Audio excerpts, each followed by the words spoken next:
Hey yo, thanks for tuning in to Celeb Source. It's the backup channel backing Celeb up and bringing you all the breaking news. For the past couple of weeks, we've been covering the YSL RICO case, and yesterday we reported to you that one of the YSL gang members that's up for the RICO charges tried to have his moms smuggle some contraband into the court. Well, after that incident took place, Young Thug's mans, Khalif Adams, who's also up for the RICO charges, tried to hand Young Thug some Percocet while they're standing in the court. Yo, I don't even understand what's going on here anymore, because these have got to be some of the slowest dudes I have ever seen in my life. I mean, for real, Young Thug and the Little Rascals are starting to look like America's dumbest criminals. Well, anyway, the whole hand-to-hand exchange was caught on videotape, and then the prosecution filed a motion that read, quote, Defendant Khalif Adams stood up from his chair inside courtroom 1C and walked unattended to where Defendant Jeffrey Lamar Williams, aka Young Thug, was seated at counsel table next to his attorney. Defendant Adams approached Defendant Williams and extended a closed right hand towards Defendant Williams.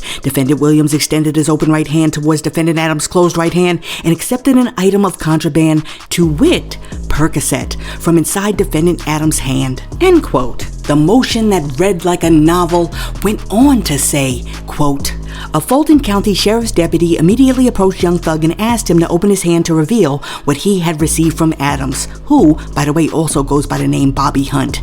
After recovering a pill from Thugger, the deputy approached his co-defendant to search him too. Khalif Adams attempted to resist the search. However, authorities were able to recover additional Percocet pills, marijuana, tobacco, and other unspecified contraband hidden on his person.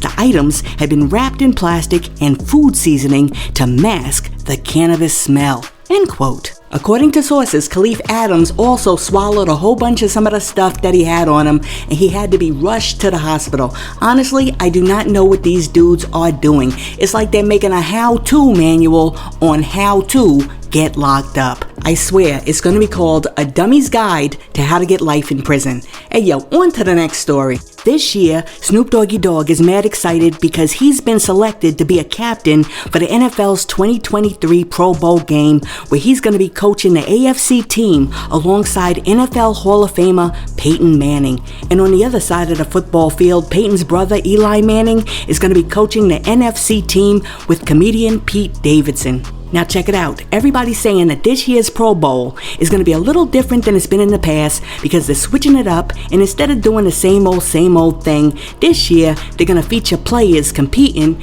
in a non-contact flag football game. Now, when speaking about the game, Snoop Doggy Dogg said, listen, he doesn't know what Pete Davidson's going to be doing on the other side of the field, but he knows what he's going to be doing, and he said his team is definitely going to end up on that podium. In a post on Instagram, Snoop Doggy Dogg said, quote, I'm coming back to the NFL field, but this time, instead of performing, I'm going head to head with Pete and competing for the title of the Pro Bowl Games champion. The competition is going to go off, but we all know that Peyton and our AFC squad are going to do some big things, and we'll end up on the podium. End quote. Hey yo, let me know what you think. Which one of these dudes do you think is going to take away the trophy? Is it going to be Snoop Doggy Dogg, or is it going to be Pete Davidson? Let me know what you think in the comments. And while you're down there writing that comment, be sure to hit that like and subscribe button if you're feeling any part of the content. Hey yo, on to the next story. This week, Mac Miller's fans and friends paid tribute and respect to the late rapper all across social media to celebrate what would have been his 31st birthday. Mac's former record label, Rostrum Records, also shared a touching Instagram post that simply said, quote, we love you and miss you always, Malcolm. Dove emoji, happy birthday, heart emoji. End quote. As you know, Mac, whose real name is Malcolm McCormick, passed away at the age of 26 after an accidental overdose on September 7, 2018. Shortly after his tragic and untimely death, the LA County Coroner's Office confirmed that he had died due to a lethal combination of fentanyl, cocaine, and alcohol in his system. After the police identified Miller's cause of death, they went out there and they hit them streets, and they found the 3 drug dealers who they said sold him the drugs. So they arrested the 3 drug dealers, and then they prosecuted the arrested 3 drug dealers because they said that they sold Mac counterfeit oxycodone laced with fentanyl. As of today, 2 of the 3 men charged in connection with Mac's death were found guilty and sentenced to at least 11 years in prison.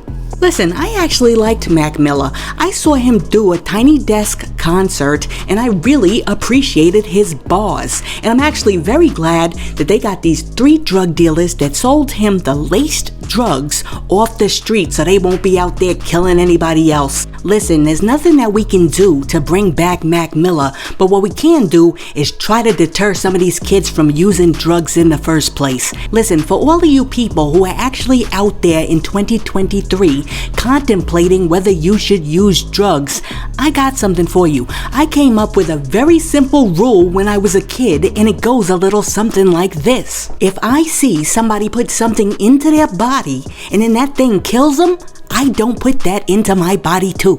But I understand that that is a very hard concept to grasp, so let me see if I can break it down to you in another way. Check it out. If I was standing in the kitchen and my grandmother came into the kitchen, went into the refrigerator, took out a carton of orange juice and then put it in a cup, she sipped the cup and then she died, I'm not drinking that orange juice. You know what I'm saying? Now, after grandma done kicked the bucket, I turn on the news and the news reports say that hundreds of thousands of people die per year from drinking the orange juice. Guess what? I wouldn't be caught dead drinking the orange juice. I wouldn't eat the juice, I wouldn't drink the juice, I wouldn't sniff the juice, and I most certainly would not inject the juice into my arm. And even if you came up to me with the juice in a different form and you were like, yo sis, you need to try out some of this orange peel, I would be like, no, I don't want no juice. Now, replace that carton of orange juice with any drug of your choice and you got my point. But honestly, I really do not understand. It is 2023, which means that for years we've been watching people drop dead from drugs.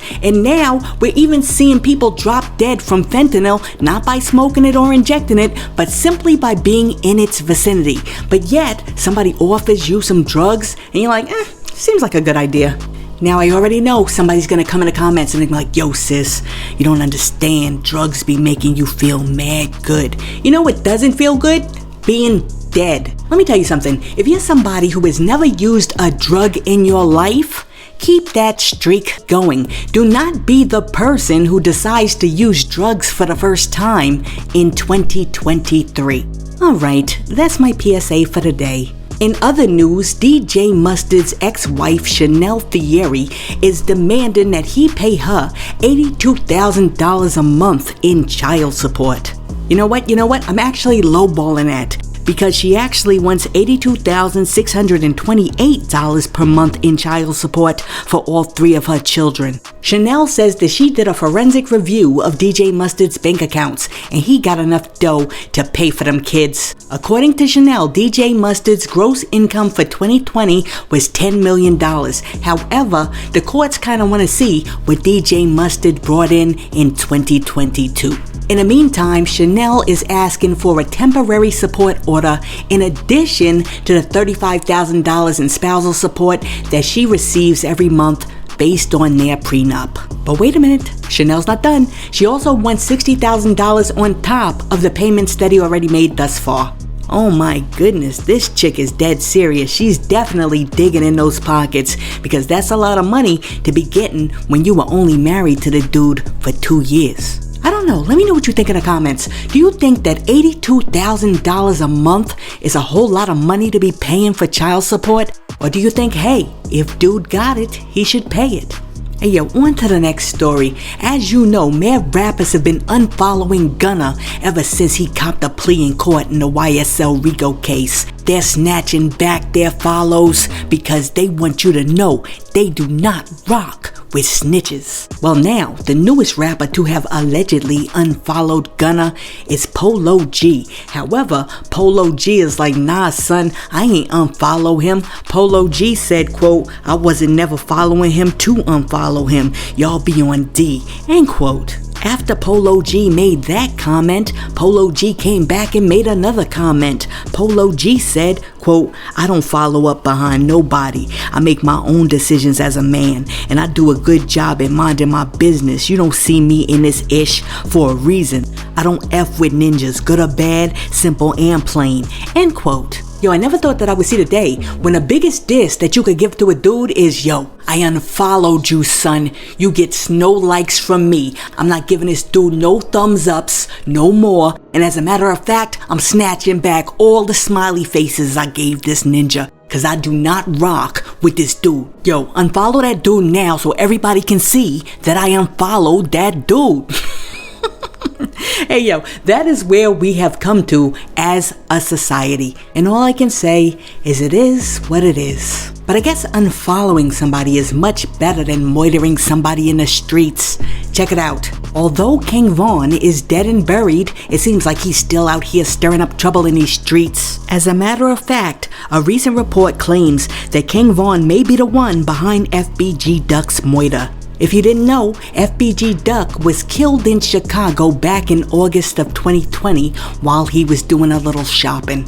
Well, after he got gunned down, several men were arrested for his moiter a little more than a year later. But even though they arrested these dudes, the case is still ongoing and the trial is expected to take place later on this year. And get this, even though they charged these dudes with Duck's murder, a heavily redacted FBI report has now surfaced that says in August of 2020, a few weeks before Duck was moitered, KingVon put a $50,000 bounty on Duck's head because he wanted him dead. I mean dead. I mean so dead that he's dead. And I mean he was dead serious about it. He was so serious about it that when FBG Duck did not turn up dead within a certain amount of time, he doubled the bounty to $100,000. Now check it out. According to the FBI report, KingVon was so excited when FBG Duck finally got popped while he shopped that he turned around and he wanted to celebrate. And to celebrate, he bought every one of the dudes in his crew brand new blinged out old block chains to commemorate this dude's death.